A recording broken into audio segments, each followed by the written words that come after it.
Welcome back to Visal media. ഞാൻ Fakhruddin പന്തവർ. New year ആഘോഷിക്കുന്നത് ഹറാമാണെന്ന് പറഞ്ഞ് ഒരു ഫത്വ കൊടുത്ത ഒരു മുസ്ലിം മതപണ്ഡിതനെ കുറിച്ചുള്ള ഒരു വാർത്ത എല്ലാ ചാനലുകളിലും പത്രങ്ങളും ഉണ്ടായിരുന്നു. ഞാൻ മനോരമയിലാണ് വായിച്ചത്. അങ്ങനെ ന്യൂ ഇയർ ആഘോഷിക്കുന്നത് മതപരമായിട്ട് ഹറാമായ ഒരു കാര്യമാണോ?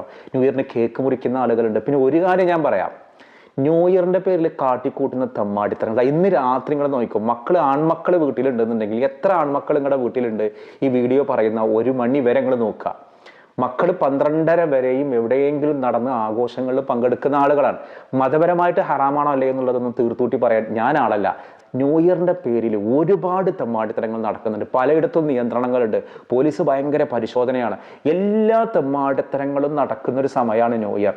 മദ്യപിച്ചും പെണ്ണ് പിടിച്ചും നേക്കഡ് ഡാൻസ് ഒക്കെ നാടിയിട്ട് ബാറിലൊക്കെ അങ്ങനെ ഹോട്ടലിൽ റൂമൊക്കെ എടുക്കുക, ചെറിയ പെൺകുട്ടികളെ കൊണ്ടുവരിക, കോളേജ് പെൺകുട്ടികൾ ഇവരൊക്കെ കാശ് കൊടുത്ത 15,000 രൂപ കൊടുത്ത ഒരു മണിക്കൂറിന് ഇങ്ങനെ വിവസ്ത്രയായിട്ട് ഡാൻസ് ആടും. ഇങ്ങനെ എല്ലാ പേക്കൂത്തുകളും നടക്കുകയാണ്.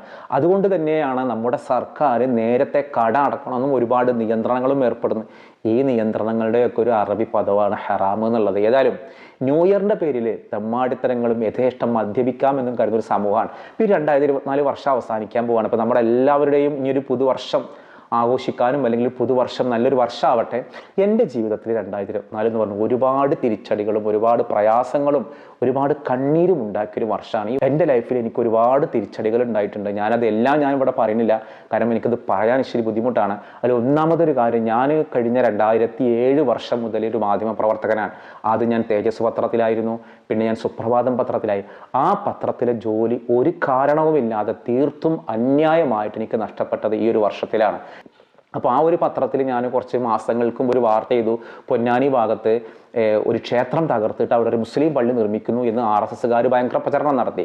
അപ്പോൾ ആ ക്ഷേത്രം തകർത്തിട്ട് പള്ളി നിർമ്മിക്കുന്നത് EK സമസ്തയുടെ കീഴിലുള്ള ഒരു സഭയുടെ സ്ഥാപനമാണ്. അപ്പോൾ സ്വാഭാവികമായിട്ടും EK സമസ്തയുടെ കീഴിലുള്ള സുപ്രഭാതം പത്രത്തിൽ അതിൻ്റെ ഒരു ക്ലാരിഫിക്കേഷൻ കൊടുക്കൽ നമ്മുടെ ഒരു ബാധ്യതയാണല്ലോ എന്ന് കരുതിയിട്ടാണ് പൊന്നാനിക്ക് അടുത്തുള്ള അത്താണിയിലെ ഈ ഒരു വിഷയം ഞാൻ വാർത്ത കൊടുത്തത്. ഞാനൊരു ലോക്കൽ വാർത്തയെന്ന് കരുതി, പക്ഷേ അത് വളരെ വലിയ പ്രാധാന്യത്തോടെ ബാക്ക് പേജിൽ ജനറലായിട്ട് ആ വാർത്ത വന്നു. എൻ്റെ ബൈലിൽ എൻ്റെ പേരൊക്കെ വെച്ചിട്ട് ആ വാർത്ത സോഷ്യൽ മീഡിയയിലേക്ക് ഭയങ്കര ആഘോഷമായി. മുസ്ലിം വിഭാഗത്തിനെതിരെ ഭയങ്കര RSSൻ്റെ ആളുകളുടെ തെറ്റായ പ്രചരണം എന്ന രീതിയിലാണ് ആ വാർത്ത ആഘോഷിക്കപ്പെട്ടത്. ഒരു ദിവസം കഴിഞ്ഞിട്ട് പിറ്റത്തെ ദിവസം ഞാൻ അവിടെ ചെന്നു, ഈ സ്ഥലത്ത് നേരിട്ട് ചെന്നു.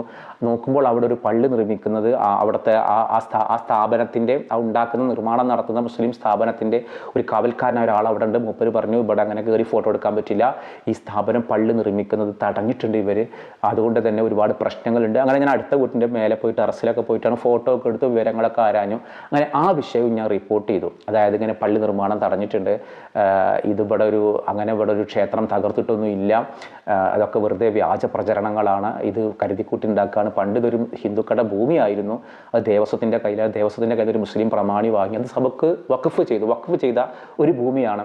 അപ്പോൾ ഇതായിരുന്നു രണ്ടാമത്തെ ഒരു വാർത്ത. ആ വാർത്ത ഞാൻ നേരത്തെ വാർത്ത അയക്കുന്ന സുപ്രഭാതം പത്രത്തിൻ്റെ മലപ്പുറം ജില്ലയിലെ മികച്ച 5 റിപ്പോർട്ടർമാരിൽ ഒരാളായിരുന്നു ഞാൻ. അപ്പോൾ ഞാനിന്ന് വാർത്ത അയക്കുന്നത് കാരണം ഞാൻ പറഞ്ഞതല്ല, മികച്ച റിപ്പോർട്ടറാണെന്നുള്ളത് അവരെന്നെ പറയുന്നതാണ്. നിങ്ങൾ 5 ആളുകളാണ് നന്നായിട്ട് അയക്കാറ് എന്നുള്ളത്. അങ്ങനെ ഞാൻ ഈ വാർത്ത ഒരു 3 മണിയാകുമ്പോഴേക്ക് നമ്മൾ വാർത്ത ഷെഡ്യൂൾ ചെയ്യും, ഇന്ന വാർത്ത അയക്കുന്നുണ്ടെന്ന് പറയും. അത് പറഞ്ഞ് നമ്മളൊരു 3:30 ആകുമ്പോൾ രാവിലെ തന്നെ ഞാൻ ഷെഡ്യൂൾ ചെയ്തിരുന്നു. കാരണം എനിക്കറിയാലോ ഞാൻ ഉണ്ടാക്കാൻ പോണ ന്യൂസ് എന്താണെന്നുള്ളത്. ഒരു 3:30 ആകുമ്പോഴേക്ക് വാർത്ത അയച്ചു.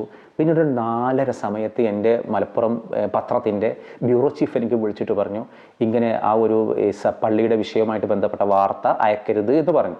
അപ്പോൾ ഞാൻ സ്വാഭാവികമായിട്ട് കരുതി ഞാൻ അയച്ചു കഴിഞ്ഞതാണ്. പക്ഷേ അയച്ചു കഴിഞ്ഞപ്പോൾ അവിടെ എന്തായാലും മെയിൽ കിട്ടിയിട്ടുണ്ടാവുമല്ലോ, റാപ്പ് വഴിയാണ് ഇത് അയക്കുക. അപ്പോൾ കിട്ടിയത് കൊണ്ടാണ് അദ്ദേഹം ഇനി അതുമായി ബന്ധപ്പെട്ട് വേണ്ട എന്ന് അറിയിച്ചതാണെന്ന് കരുതിയിട്ട് ഞാൻ പ്രത്യേകിച്ചൊന്നും പറഞ്ഞില്ല. ഓക്കെ എന്ന് പറഞ്ഞ് അത് വിട്ടു. പിറ്റേ ദിവസം പത്രത്തിൽ വേണ്ടാന്ന് പറഞ്ഞ ഈ വാർത്ത അച്ചടിച്ചു വന്നു. അതും ബാക്ക് പേജിൽ വളരെ വലുതായിട്ട് എൻ്റെ പേര് വെച്ചിട്ട് അത് അച്ചടിച്ചു വന്നു. അപ്പോൾ ബ്യൂറോ ചീഫ് വേണ്ടെന്ന് പറഞ്ഞൊരു വാർത്ത, ഇങ്ങനെ പള്ളി നിർമ്മാണം തടഞ്ഞു എന്ന രീതിയിലുള്ള വാർത്ത അച്ചടിച്ചു വന്നതോട് കൂടിയിട്ട് ഈ വിഷയം സോഷ്യൽ മീഡിയയിൽ ഭയങ്കരമായിട്ട് എൻ്റെ അടുത്ത് ഷെയർ ചെയ്യപ്പെട്ടു. ഇതൊരു വലിയ ചർച്ചയായി. അപ്പോൾ എന്നോട് ബ്യൂറോ ചീഫ് ചോദിച്ചു, നീ എന്തിനാണ് അയച്ചത് എന്ന് വെച്ചാൽ ഞാൻ പറഞ്ഞു, നിങ്ങൾ പറയുന്നതിന് മുന്നേ തന്നെ ഞാൻ അയച്ചിരുന്നു, ഞാനല്ലല്ലോ ഇത് പ്രസ്സിൽ കൊടുക്കുന്നത്, നിങ്ങൾക്ക് ഓഫീസിൽ വിളിച്ച് പറഞ്ഞൂടെ, അതായത് ഞാൻ അയക്കുന്നത് മലപ്പുറത്തേക്കാണ്, ഈ സാധനം ഇതിൻ്റെ മെയിൻ ഡെസ്കിലേക്ക് എത്തുമ്പോൾ നിങ്ങൾക്ക് അവിടെ വിളിച്ച് പറയേണ്ട ഉത്തരവാദിത്തം നിങ്ങൾക്കില്ലേ? ഞാൻ മാത്രമല്ലല്ലോ ഇത് അച്ചടിക്കാനുള്ള ഒരാൾ, ഞാൻ കൊണ്ടുപോയിട്ട് അച്ചടിച്ചോളൂ എന്ന് മറ്റൊരു വാർത്ത വരിക, 3-4 പ്രൊസീജിയർ കഴിഞ്ഞ ഒരു വാർത്ത അച്ചടിച്ച് വരിക. അപ്പോൾ അവരുടെ കയ്യിൽ ഈ ബ്യൂറോ ചീഫിൻ്റെ ഒരു വീഴ്ച ഒന്ന്, അദ്ദേഹം എന്നോട് മാത്രമേ ഇത് നോ പറഞ്ഞുള്ളൂ, മറ്റുള്ള ആളുകളെ ഈ വാർത്ത കൊടുക്കരുത് എന്ന് അറിയിച്ചില്ല. അവരുടെ കയ്യിൽ വാർത്ത ചെക്ക് ചെയ്യാനൊക്കെ അവർ വിട്ടു. കാരണം ഇത് പത്രത്തിൻ്റെ ഒരു മാനേജ്മെൻറ്റ് തീരുമാനമാണ് ഈ വാർത്തയെ കൊടുക്കരുത് എന്നുള്ളതാണത്രേ. അങ്ങനെ ഈ വാർത്ത അച്ചടിച്ചു വന്നതിന് ഞാൻ മാത്രം, എന്നെ മാത്രം ബലിയാടാക്കിയിട്ട് കുറച്ച് ദിവസത്തിൽ ഈ വാർത്ത അയക്കണ്ട എന്നുള്ളൊരു സസ്പെൻഷൻ എന്നൊക്കെ പറയുള്ളൂ ഇംഗ്ലീഷിൽ. അങ്ങനെയായിരുന്നു. ഞാൻ കരുതി അതൊക്കെ ശരിയാവും, കാരണം എൻ്റെ കയ്യിൽ തെറ്റൊന്നുമില്ല, ഞാൻ അയക്കണ്ട എന്ന് പറയുന്നതിന് മുന്നേ തന്നെ ഞാൻ അയച്ചു കഴിഞ്ഞതാണ്. അയച്ചത് അവർക്ക് അവിടെ കാണാം, അവർക്ക് വേണ്ടെങ്കിൽ ആ വാർത്ത ഒഴിവാക്കാം. എന്നിട്ട് ഇതൊന്നും ചെയ്യാതെ ഉത്തരവാദിത്തപ്പെട്ട ആളുകളോട് കാര്യങ്ങൾ അറിയിക്കാതെ ഈ ഏറ്റവും താഴെ തട്ടിൽ കിടക്കുന്ന അയച്ചതിൻ്റെ പേരിൽ എന്നെ മാത്രം ബലിയാടാക്കിയിട്ടാണ് ടെൻഷൻ ഉണ്ടായത്. ഞാനൊന്നും മിണ്ടിയില്ല. അങ്ങനെ ഒരു മാസങ്ങൾ കഴിയാറപ്പോൾ ഞാൻ അന്വേഷിച്ചു എൻ്റെ കാര്യം എന്തായി, അല്ല അത് ശരിയാവും. ഇപ്പോൾ ഞാനിങ്ങനെ എനിക്ക് പത്രത്തിൻ്റെ ആളുകളുമായിട്ട് നേരിട്ട് പരിചയങ്ങളൊന്നുമില്ല, കാരണം അതിൻ്റെ ആളുകൾ ആരെയും എനിക്ക് പരിചയമില്ല. ആ പത്രത്തിലിങ്ങനെ നമ്മൾ പ്രൊഫഷണലായിട്ട് വാർത്ത അയക്കുന്നു, നമുക്ക് കൃത്യമായിട്ട് സാലറി കിട്ടുന്നു. അങ്ങനെ മാസങ്ങൾ കഴിഞ്ഞിട്ടും എൻ്റെ കാര്യത്തിൽ തീരുമാനമാവാതിരിക്കുന്നത് കണ്ടപ്പോഴാണ് ഞാൻ അന്വേഷിച്ചപ്പോൾ, പിന്നെ ഞാൻ അതിൻ്റെ പത്രത്തിൻ്റെ ഉന്നതരായ ആളുകൾക്കൊക്കെ വിളിച്ചപ്പോൾ പറഞ്ഞ വിഷയങ്ങളൊക്കെ, അപ്പോൾ അവിടെയൊക്കെ പറഞ്ഞു കൊടുത്തുള്ളത് ഞാൻ അയക്കണ്ടെന്ന് പറഞ്ഞിട്ട് ധിക്കരിച്ചിട്ട് അയച്ച ആളായിട്ടാണ്. അപ്പോൾ ഞാൻ കാര്യങ്ങളൊക്കെ പറഞ്ഞപ്പോൾ അവർക്കത് മനസ്സിലായി. ഒരു പറഞ്ഞു ശരിയാക്കാം, നീ പേടിക്കണ്ട, നിന്നെപ്പോലെ ഒരാളെ എനിക്ക് ആവശ്യമുണ്ട് എന്നൊക്കെ പറഞ്ഞ് എന്നെ അങ്ങനെ സുഖിപ്പിച്ചു. അങ്ങനെ പിന്നെ ഒരു ദിവസം അവർ വേറൊരാളവിടെ വെച്ചു. വേറൊരാളെ എനിക്ക് പകരം ഒരാളെ വെച്ചപ്പോൾ എനിക്കത് ഭയങ്കര, എനിക്ക് മാസങ്ങളുടെ ഒരു 4-5 മാസത്തെ ശമ്പളം തരാതെയാണ് അവർ ഈ ക്രൂരത കാട്ടി. എന്നെ സംബന്ധിച്ചാൽ അത് ക്രൂരതയാണ്, കാരണം എനിക്ക് അവിടുന്ന് കിട്ടുന്ന വരുമാനം എൻ്റെ ജീവിത മാർഗ്ഗമാണ്. അങ്ങനെ വെച്ചപ്പോൾ ഞാൻ അന്വേഷിച്ചപ്പോൾ പറഞ്ഞു, പൊന്നാനിയിലെ സംഘടനക്കാർക്ക് നിന്നെ ഇഷ്ടമല്ല, അതുകൊണ്ടാണ് നിന്നെ മാറ്റിയത് എന്ന് പറഞ്ഞു. അപ്പോൾ ഈ കുറ്റങ്ങളൊക്കെ പോയി. പിന്നെ സംഘടനക്കാർക്ക് ഇഷ്ടമില്ലാത്തത് കൊണ്ടാണ് എന്നെ ഒഴിവാക്കിയെന്ന്. എന്താണ് സംഘടനക്കാർക്ക് ഇഷ്ടമില്ലാത്തത് എന്നുള്ള സംഘടനക്കാരോട് എന്നെ വിളിച്ചു ചോദിച്ചു. അതിൻ്റെ ആൾക്ക് വിളിച്ചപ്പോൾ പറഞ്ഞു, നീ 2 വർഷം മുൻപ് ഈ ഫേസ്ബുക്കിൽ ഞാൻ ഈ ഓണത്തിന് ആശംസ കൊടുക്കരുത് എന്നുള്ളത് ഹമീദ് ഫൈസി അമ്പലക്കടവ് പറഞ്ഞിരുന്നു. അതിനെതിരെ ഞാൻ എൻ്റെ ഫേസ്ബുക്കിൽ ഞാൻ അദ്ദേഹത്തിനെ വിമർശിച്ചിട്ട് ഞാനൊരു കുറിപ്പിട്ടു. അത് കാരണം ഞങ്ങൾക്ക് നിന്നെ ഇഷ്ടമല്ല, അത് കാരണമാണ് നിന്നെ ഞങ്ങൾ വേണ്ടാന്ന് പറഞ്ഞവർ. ഞാൻ എൻ്റെ ഫേസ്ബുക്കിൽ എൻ്റെ ചിന്തകൾ എഴുതാനിട്ടൊരു ഉപയോഗത്തിന് എൻ്റെ പത്രത്തിലുള്ള ഇതിനു വേണ്ടിയിട്ട് ജോലി അവർ വേണ്ടാന്ന് വെച്ചു. ഞാനൊന്നും മിണ്ടിയില്ല, കാരണം എൻ്റെ പത്രമല്ല, എനിക്കതിൽ യാതൊരു ഹോൾഡും ഇല്ല, അതിൻ്റെ ആളുകളെ പരിചയമില്ല. ഇങ്ങനെ വർഷങ്ങളായിട്ട് ഒരു മാധ്യമ പ്രവർത്തകൻ എന്നൊരു ഒരു ഒരു ഒരു ഒരു മേൽവിലാസത്തിൽ പോയിരുന്ന എൻ്റെ ഇത് നഷ്ടപ്പെട്ടത് ഈ ഒരു വർഷം. പിന്നീട് ഞാൻ വേറൊരു കേരള കൗമുദി എന്ന് പറഞ്ഞ പത്രത്തിൽ കയറാൻ നോക്കി. അതൊക്കെ റെഡിയായപ്പോൾ എൻ്റെ ഏറ്റവും അടുത്തൊരു സുഹൃത്ത് പാര വെച്ചിട്ട് അതും ഇല്ലാതെയായി. സ്വാഭാവികമായിട്ടും ഇങ്ങനെ വേറെയുണ്ട്, ഒരുപാട് പ്രശ്നങ്ങൾ ഉണ്ടായിട്ടുണ്ട്. ഒരു കേസ് ഉണ്ടായ ഹൈക്കോടതിയിലാണ് ഇപ്പോൾ കേസുള്ളത്. അതിപ്പോൾ ജാമ്യത്തിലാണ്. ഒരു 1.5 മാസം ചാനലിൽ നിൽക്കേണ്ടി വന്നു. അതും തീർത്തും അന്യായമായിട്ടുള്ള, ഞാൻ നിരപരാധിയായിരുന്നിട്ട് കൂടി ഒരു കേസിലകപ്പെട്ടു. അതും SC/ST ആക്ട് പ്രകാരമുള്ള ജാമ്യമില്ലാ വകുപ്പ് പ്രകാരമൊക്കെ ആയിരുന്നു കേസ് എടുത്തത്. വീട് റെയ്ഡ് ചെയ്യുന്ന ഒരു സന്ദർഭമുണ്ടായി. ആ നിമിഷം ഞാൻ വീട്ടിൽ ഉണ്ടായിരുന്നില്ല. നാട്ടിലൊക്കെ ഭയങ്കര ഒരു 3-4 ജീപ്പ് പോലീസൊക്കെ വരുന്നു എന്നുള്ളതൊക്കെ നാട്ടിലൊക്കെ ഭയങ്കര സംഭവമായിട്ട് മാറി. ഏതായാലും കോടതി ആ ഒരു SC/ST ആക്ട് ഒക്കെ ഒഴിവാക്കി തന്നു, സാധാ കേസ് മാത്രമായിട്ട് മാറി. ഇന്ന് ആ കേസ് ഹൈക്കോടതിയിലാണ്. അപ്പോൾ ഇങ്ങനെ കുറേ പ്രശ്നങ്ങളുണ്ട്. ഇതൊക്കെ എനിക്ക് 2024 ഉണ്ടായ വിഷയങ്ങളാണ്. ഇൻഷാ അല്ലാഹ് എന്നാലും അതിനൊക്കെ സന്തോഷത്തോടെ നമ്മൾ ഉൾക്കൊള്ളുക എന്നുള്ളത് മാത്രമാണ് നമുക്ക് ചെയ്യാനുള്ളത്. അപ്പോൾ ഈ ഒരു വർഷം ഇന്ന് അവസാനിക്കുകയാണ്. അപ്പോൾ ഈ ഒരു നെഗറ്റീവായ ഓർമ്മകളൊക്കെ പോട്ടെ, നമ്മൾ പറഞ്ഞുകൊണ്ട് അവസാനിച്ചാണ്ട് തീർന്നല്ലോ. അപ്പോൾ ഞാൻ പൊതുവേ എൻ്റെ പേഴ്സണൽ കാര്യങ്ങളൊന്നും ഞാൻ നിങ്ങളോട് ഷെയർ ചെയ്യലില്ല, കാരണം ഞാനത് ഇഷ്ടപ്പെടലില്ല. നമുക്ക് നമ്മുടെ ലൈഫിൽ ഉയർച്ചയും താഴ്ചയും സന്തോഷങ്ങളും സന്താപങ്ങളൊക്കെ ഉണ്ടാകുമ്പോഴും ഞാൻ പൊതുവേ വാർത്തകളായിട്ട് ഇങ്ങനെ നമ്മളെ മുമ്പിൽ സംസാരിക്കും, കുറേ ചരിത്രങ്ങളും പറയാമെന്നല്ലാതെ.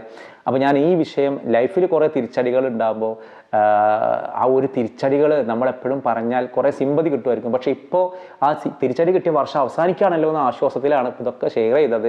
2025 ഒരു നല്ല വർഷമായിട്ട് മാറട്ടെ. ഇപ്പോൾ എല്ലാവർക്കും, ഈ വീഡിയോ കാണുന്ന എല്ലാവർക്കും എൻ്റെ ഹാപ്പി ന്യൂ ഇയർ. ഒരു പുതുവർഷം ഏറ്റവും മികച്ച ഒരുപാട് കാര്യങ്ങൾ ചെയ്യാൻ പറ്റുന്ന ഒരു വർഷമായിട്ട് മാറട്ടെ എന്നുള്ളതാണ്. പിന്നെ ഒരു സന്തോഷമുള്ളൊരു കാര്യം, എന്നെ ആഗ്രഹിച്ചതുപോലെ ഞാൻ കുറച്ച് തടി കുറക്കാൻ പറ്റി. ഞാൻ എത്ര വർഷങ്ങളായിട്ട് ആഗ്രഹിക്കുന്നതാണ്, വലിയ പ്രശ്നങ്ങളൊന്നും ഇല്ലാതെ മരുന്നൊക്കെ കഴിച്ചാലോ അതൊക്കെ ആലോചിച്ചായിരുന്നു. പക്ഷേ ഞാനൊരു 81 കിലോ ഉണ്ടായിരുന്നു, ഞാനിപ്പോൾ 75 കിലോനാക്കിയിട്ട്. അപ്പോൾ അവർ സ്റ്റിൽ 75ആണ്. 74 ആവാനും വൈഫിന് ഇഷ്ടമല്ല. ഇനി നിങ്ങൾ തടി കുറച്ചാൽ ബോറാന്ന് പറയും. 76 ആവാൻ ഞാൻ സമ്മതിക്കില്ല. അതിനനുസരിച്ച് ഫുഡ് കൺട്രോൾ ചെയ്തിട്ട് നല്ല ഡേറ്റിങ് എടുത്തിട്ട് അതങ്ങനെ മുന്നോട്ട് പോകലാണ്. ഒരുപാട് സന്തോഷങ്ങൾ ഒരുപാടുണ്ട് കേട്ടോ.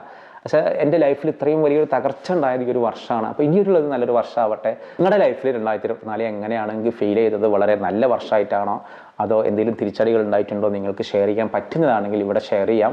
നമുക്ക് അടുത്ത വർഷം ഏറ്റവും മികച്ച ഒരു നല്ല വീഡിയോ ആയിട്ട് വീണ്ടും കാണട്ടെ.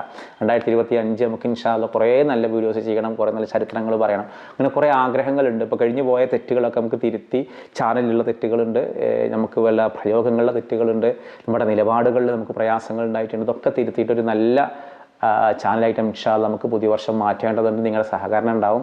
മറ്റൊരു ദിവസം മറ്റൊരു വീഡിയോയുമായി വീണ്ടും കാണാം.